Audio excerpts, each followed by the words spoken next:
Broadcasting live from the Business RadioX studios in Atlanta, Georgia, it's time for GWBC Radio's Open for Business. Now, here's your host. Lee Cantor here, another episode of GWBC Radio, and this is going to be a good one. Today we have with us Pam Lopez with Customer Focused Strategies. Welcome, Pam. I appreciate your having me on today. Well, I'm excited to learn what you're up to. Tell us a little bit about Customer Focused Strategies. How are you serving folks? Sure. So we are a women-owned management consulting firm in the Atlanta area, and we've been in business for about 22 years. And we really specialize in a couple things. First of all, a relentless focus on the customer, and also bridging the gap between strategy and execution on our projects. So how'd you get into this line of work? So I worked in corporate America, and so did the other founder, co-founder, Suzanne Beisner. And we worked with a number of consultants while we were in corporate America. And while we had some good experiences, we always felt like there could have been something more. There was a new business model. There was a different way of partnering with the customer. And so we really created customer-focused strategies to do just that, to be kind of an extension of our partners team, to be that true go-to partner and somebody that could really work with you and connect the dots across your organization. And that's proven to be successful for us in our journey so far. So when you're talking about customer focused, what exactly do you mean by that? Sure.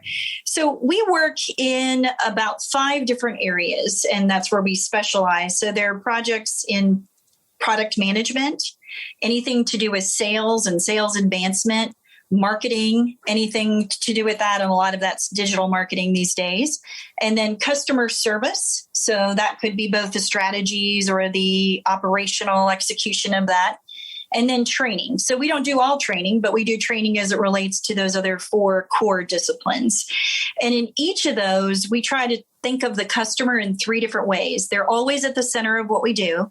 And it's our customer, our client, and our nimbleness and flexibility and responsiveness with them.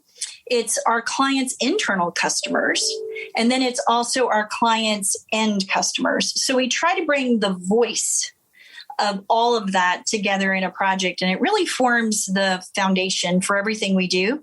And we believe so strongly in that's why we put the word customer in our very name of customer-focused strategies, to be that constant reminder. It's really in the fabric, the very DNA of who we are as a company. So now what is the pain that your customers are having where CFS is the solution? Like, is there something that is a symptom of a problem that's when they start kind of reaching out to you? Well, we can help them in a number of areas, but if I go back to kind of those 5 areas that I talked about before, what we've noticed is that between sales and marketing, or it could be between marketing and customer service, or the training organization and sales, that there can sometimes be some pain points, some friction points. And all of those groups that we talked about, sales and marketing and customer service and the product management teams, they all are doing things for and with the customer, and really helping those groups to work well together and to think about the implications of what you're doing in your role inside the customer and how it affects those other stakeholders and how you can be a better partner to them, and those ways of working that make the end better than the sum of all the parts. Now, do you find that when you're working in those kind of different areas that there are friction, there is maybe not congruence and clarity of messaging across all of those different constituents, and that's where sometimes the friction occurs? Absolutely. And, Lee, we've had customers that have told us, guys, you're really good at learning our business and then helping to connect the dots. So that's what we're all about. So we'll be in a meeting working on one project. We'll maybe have to interview some other people from an adjacent group and to understand, their point of view or those friction points that we talked about. And as we're talking to them, we'll be, did you realize that this other group over here is doing something similar? You may want to reach out and talk to them. So it's that connecting of the dots too that we really love to do, and our customers have told us we're good at. Now, do you work a lot with those kind of fast-growing companies where the growth is so explosive that it's difficult to keep everybody on the same page? Well, that's a great point, Lee. And a lot of us in our company started out in the wireless industry. And some of us started out in the early days, kind of the wild, wild west as it was. And we were struggling so much just to keep up with growth that nobody had time to document anything.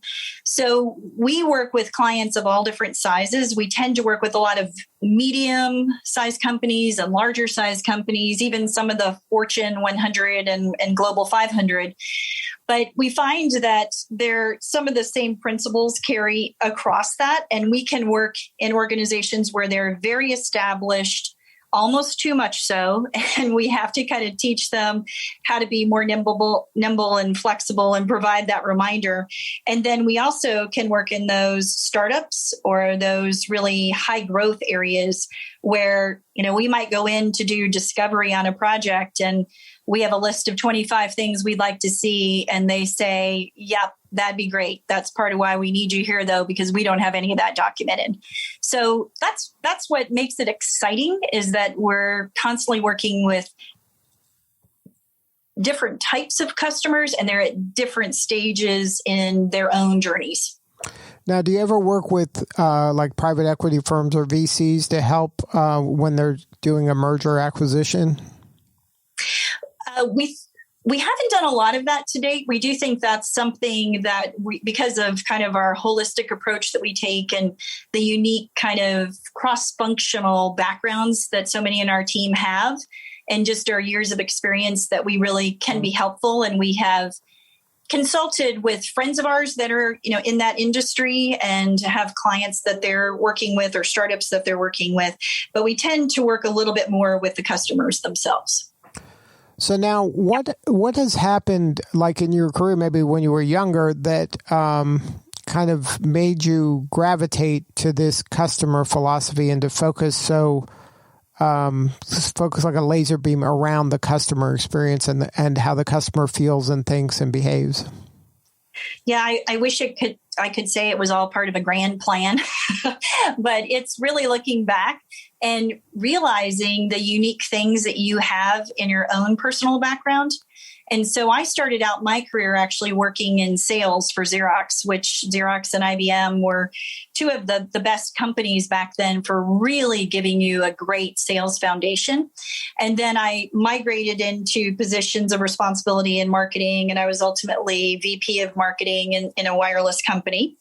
And then I always just had kind of a curious nature. So I'd be tapped for different task forces or groups where they wanted to just tackle a problem and put some collective good minds on a topic. And through that experience, I actually worked on one project where we were recommending that we take a different approach to customer service for the organization. And the president came and tapped me subsequently and said, "We'd like you to be our VP of customer service." And I said, "But you realize I've never done that before." And he said, "Yes, but we know the way you act and the way you tackle a problem, and you won't have preconceived notions about the way things have to be done, but you'll approach it openly and you'll get the job done." So when I realized after having my first child, I took just a brief hiatus from corporate America. And I realized that background in sales and marketing and customer service and the various angles, all about the customer, but from various vantage points, really kind of made me a little bit unique. And I'm not the only one that has that background. And that's what makes, I think, our team at CFS really so successful, is that we found a number of people that are highly skilled in a couple of different areas.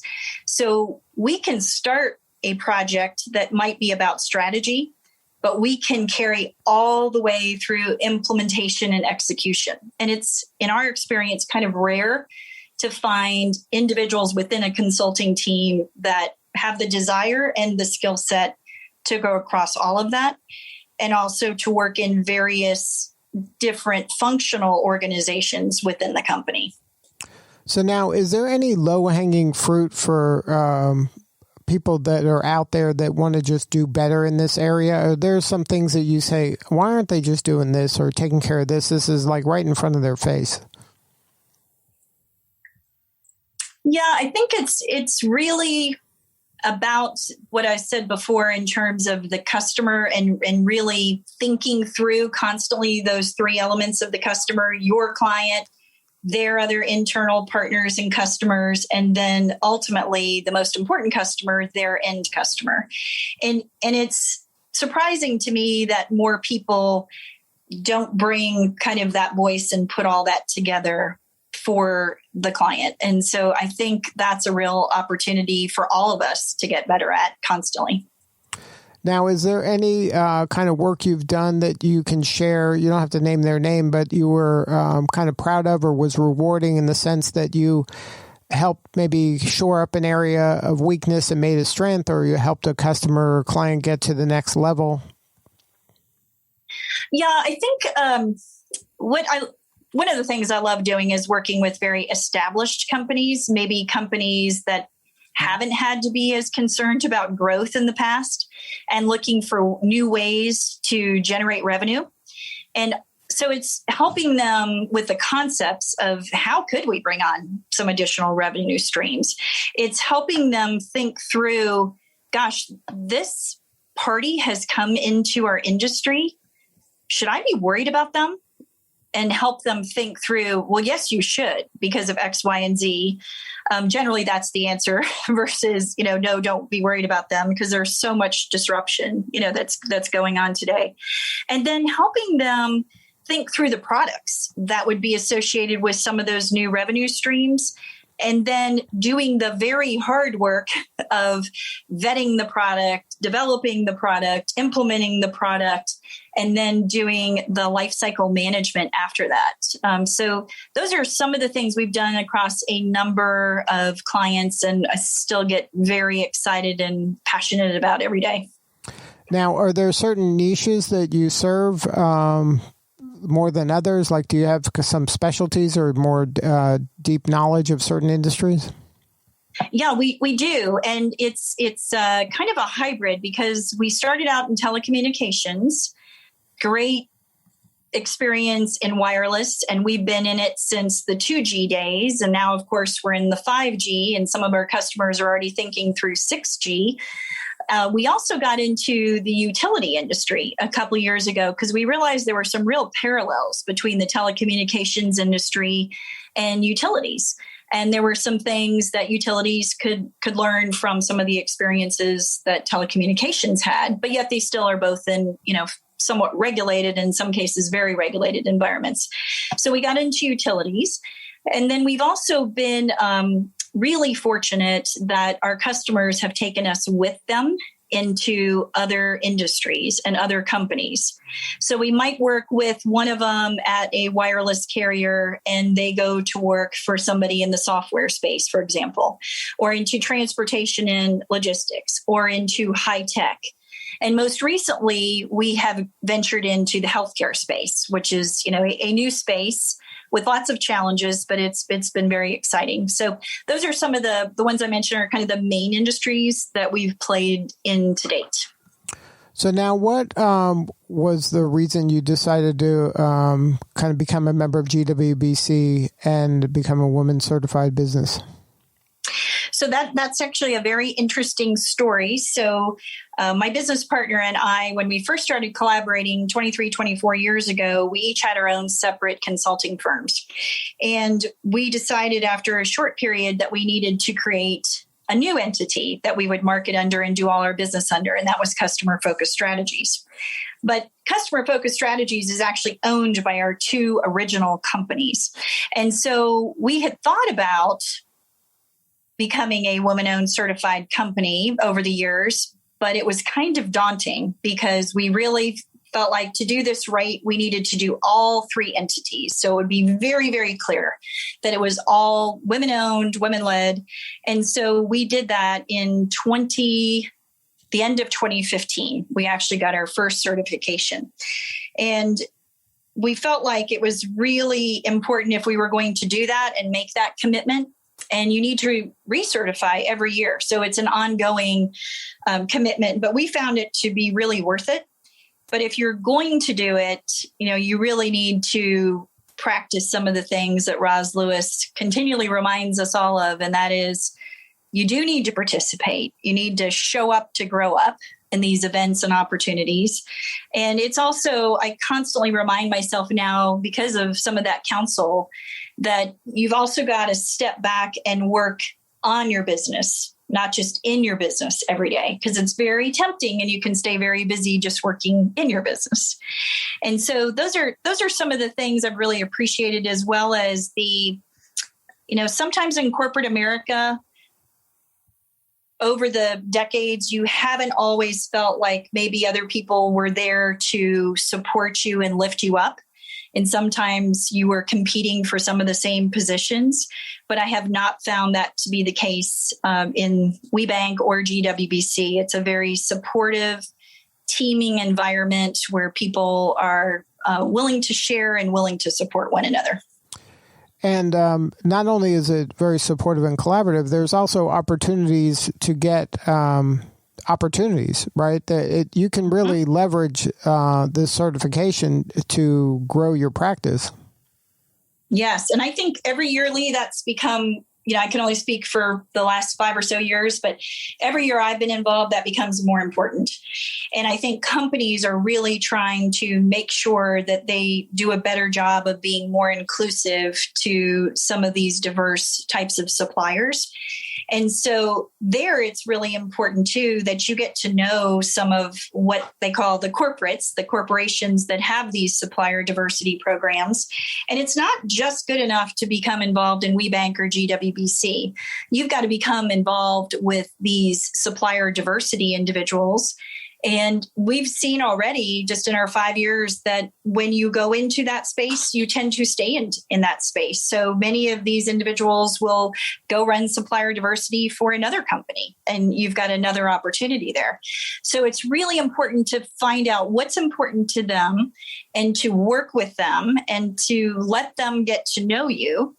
And it's a numbers game, like a lot of things in sales are, or business development. You've got to do a lot of them before you're going to find success.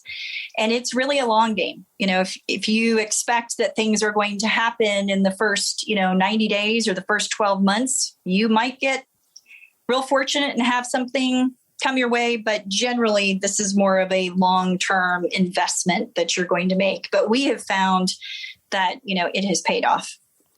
So any advice out there for either woman-owned business out there that wants to start a business, or just any entrepreneur out there that wants to start a business? Anything that you would like to share about how you've gone through your journey? Sure. I think, it's fortitude. So this is again, a long game. So you've got to have what it takes and do that self-examination for, am I in a position financially? Am I in a position emotionally that I can really sustain this when the going might get tough? Because it will at certain points. And do you have the resilience? Can you really look at constantly trying to reinvent yourself? And sometimes that's incremental. Sometimes COVID-19 with a lot of companies, they had to do a complete pivot. They did a step change in reinventing who they were.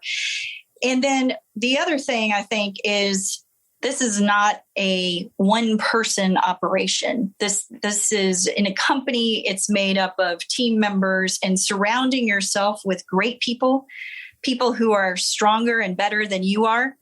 Knowing what your strengths are and complementing your weaknesses with people who are stronger than you. I think that's really important. And then the other thing that I just see in all of our work that a lot of companies have trouble doing, and it's difficult, is really understanding what your unique value proposition is. So what do you do that nobody else does? And understanding that, I think, is really critical.